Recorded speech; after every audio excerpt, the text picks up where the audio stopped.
erzählen, wie geil ich diese Hochplateauebene finde. So, für uns geht es jetzt nach Mostar.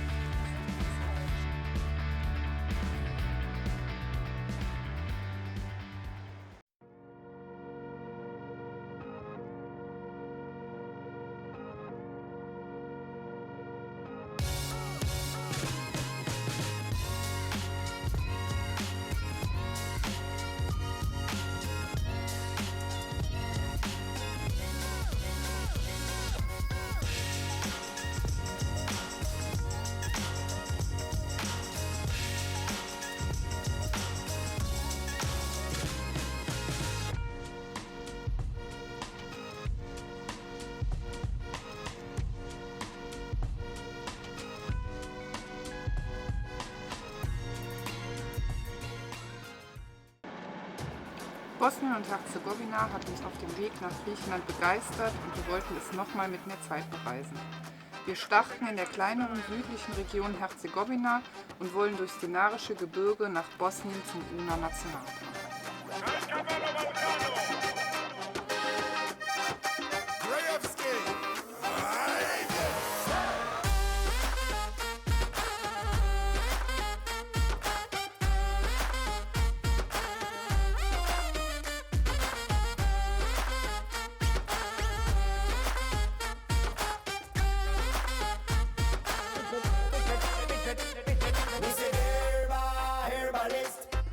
The sound baba from the Middle East. Come up a ganja and a palm up banana. Got the reputation for my make you on this corner. Bubbling on the good like me a positive selector. Come in a better so y'all a ten nota caseta. Simply bang bang a la sax in a trompeta. Ranty, globalista quieta. Globalista quieta. Globalista quieta.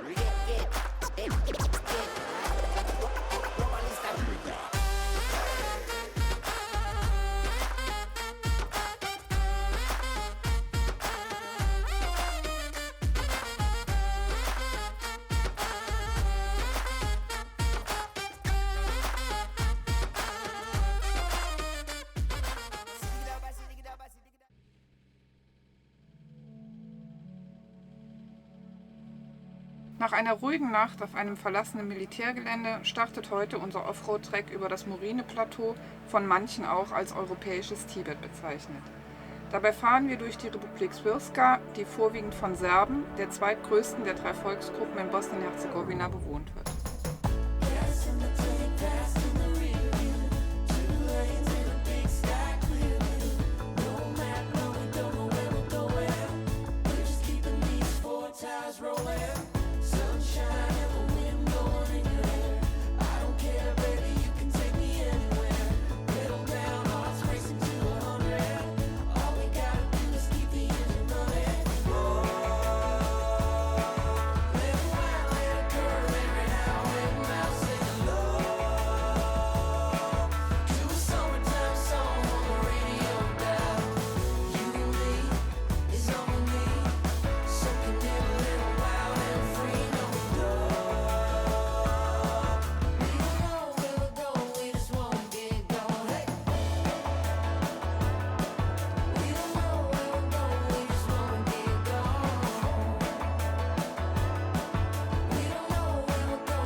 Offroad-Gesicht.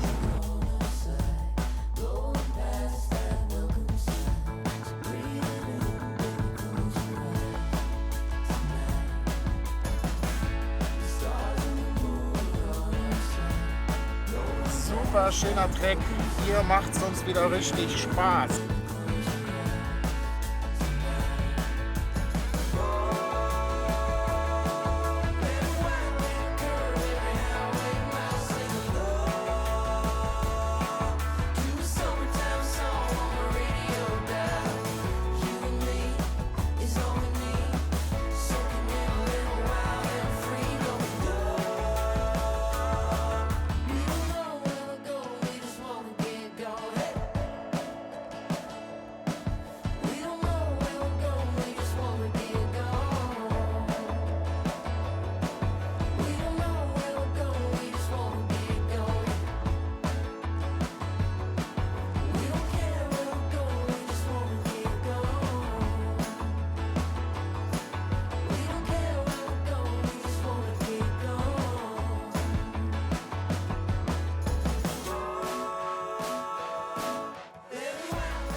jetzt die Hälfte vom Trek gefahren. Traumhaft, schön. Ja, und wir sparen uns das zweite Stück für morgen auf. Morgen soll das Wetter auch noch ganz gut sein. Und haben uns jetzt hier ein bisschen versteckt hinter den Felsen geparkt für den Stellplatz für die Nacht, weil es halt schon teilweise ordentlich windig ist. Aber es ist ein Traum.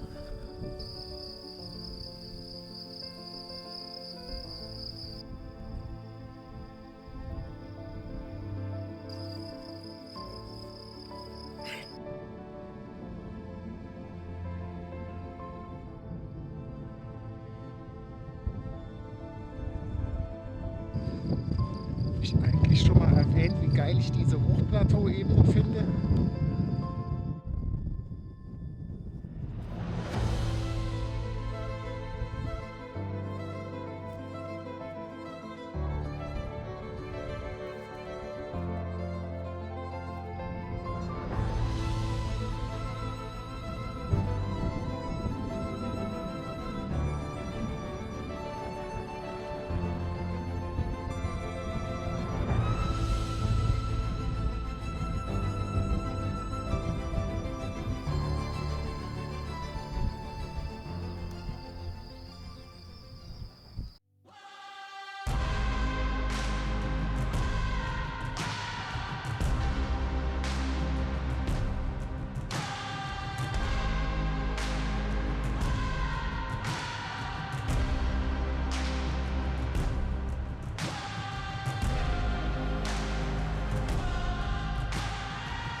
Wir fahren noch einige Kilometer auf dem Hochplateau und ein kurzes Stück an der Sodop-Schlucht entlang, bis es wieder kurvig bergab geht. Die Landschaft öffnet sich und wir treffen auf die M6, der wir Richtung Mostar folgen.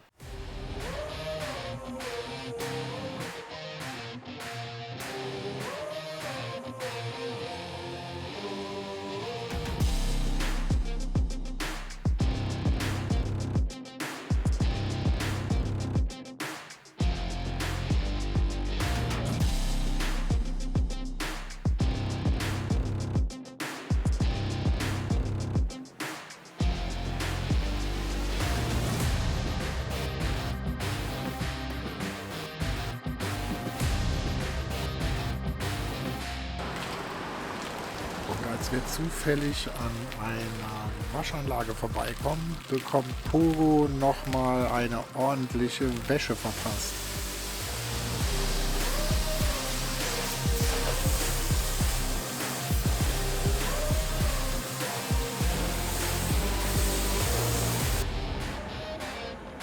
Bevor es morgen frisch gewaschen nach Mostar geht, suchen wir uns kurz vor der Stadt noch einen Stellplatz abseits der Straße.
So, nachdem Steffi mich darauf hingewiesen hat, dass ich mir noch den Grünkohl aus dem Gesicht wische, so haben wir euch noch was zu erzählen.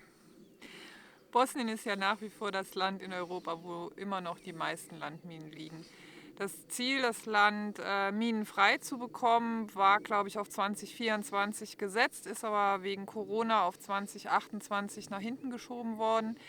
Ihr habt eben hier die Schafs- und Ziegenherde gesehen. Wir gehen jetzt davon aus, dass es hier relativ safe ist. Trotzdem bewegen wir uns nicht so unbedarft wie sonst, sondern bleiben auf befahrenen Wegen. Und wenn es nur 2 Reifenspuren in der Wiese sind, parken auch nah an den Wegen. Und die Hunde sind zum Großteil an der Leine. Das muss halt so sein. Vielleicht übertreiben wir, aber lieber Vorsicht als Nachsicht.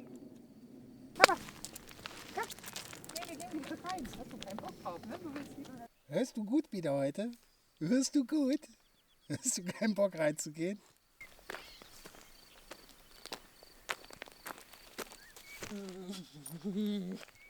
Super. Ja, das ist der Vorteil an kleinen Hunden.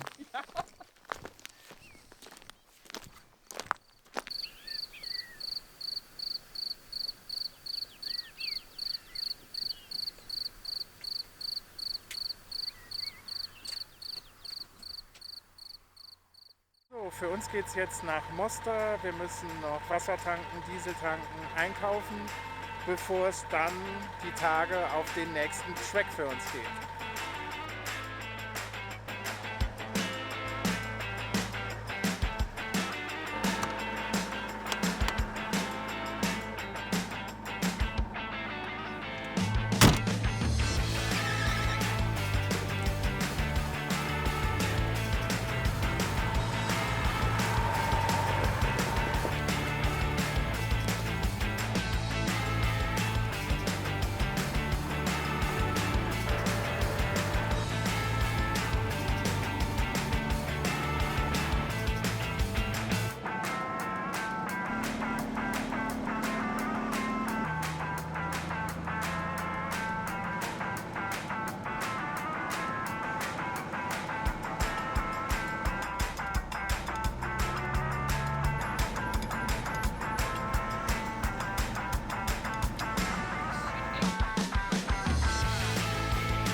Wasser, Diesel, check.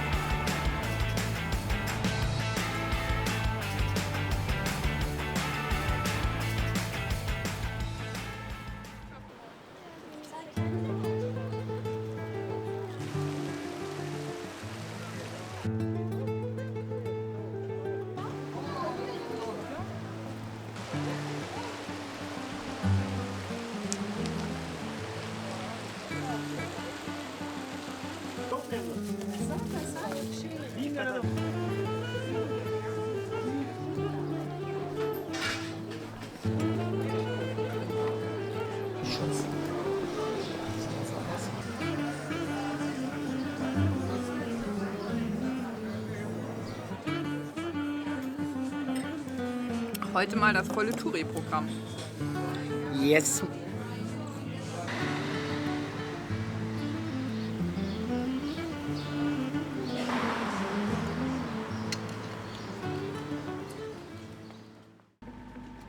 Aufklärung über Landminen, Gräberfelder, Ruinen.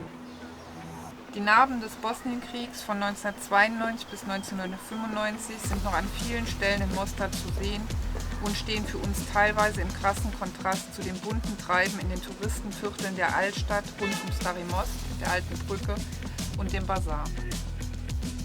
Einschusslöcher in Häuserfassaden, teilweise mit Graffiti, kunstvoll in Szene gesetzt. Uns begegnen Fahrzeuge der EUFOR-Truppen, die nach wie vor zur Erhaltung des Dayton-Abkommens hier stationiert sind.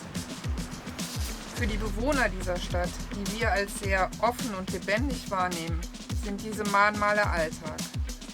Auf uns wirken sie bedrückend.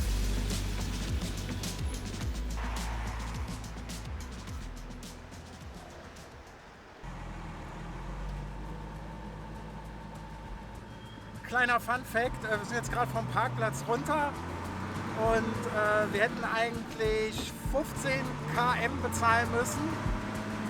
haben jetzt aber nur 10 km bezahlt, weil der Parkplatzmann gesagt hat, er hätte den Unimog gefilmt und dafür gab es dann 5 km Nachlass.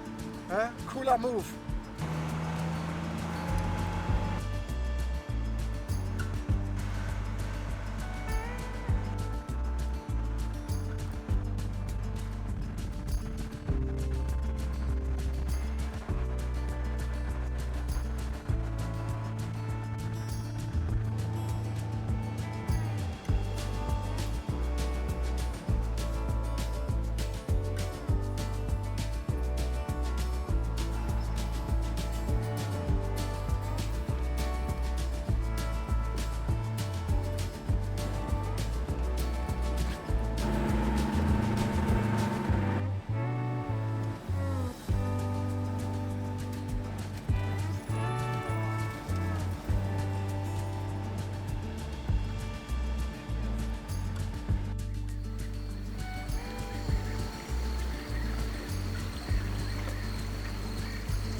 Wir haben einen wunderschönen Stellplatz gefunden, hier an einem kleinen, echt super klaren Flüsschen, 20 Kilometer hinter Mostar. Und ja, Mostar hat uns sehr gut gefallen. Es waren zwar sehr widersprüchliche Eindrücke stellenweise, aber das Gesamtresümee ist absolut sehenswert. Die ganzen Eindrücke auch von den Bergen, von den Plateaus auf der Offroad-Tour. Wir haben gemerkt, wir brauchen 2, 3 Restdays, um diese ganzen Eindrücke zu verarbeiten, weil auf dieser Art, wie wir reisen, geht es ja nicht darum, schnell Dinge abzuhaken und zu konsumieren, sondern wirklich die Sachen zu genießen. Und dazu gehört auch, sich Zeit zu lassen, die Eindrücke zu verarbeiten, und dann kommt noch mal so eine Dankbarkeit auf und ein Wahrnehmen von dem Privileg, das wir haben, dass wir gerade das Leben leben, was wir leben. In diesem Sinne, nächste Woche geht es weiter, dann sind wir wieder bereit für neue Eindrücke, eine neue Offroad-Tour. Wir sehen euch dann. Wenn es euch gefallen hat, lasst ein Like da, gebt uns einen Daumen hoch und wenn ihr mögt, gerne ein Abo. Bis nächste Woche. Ciao!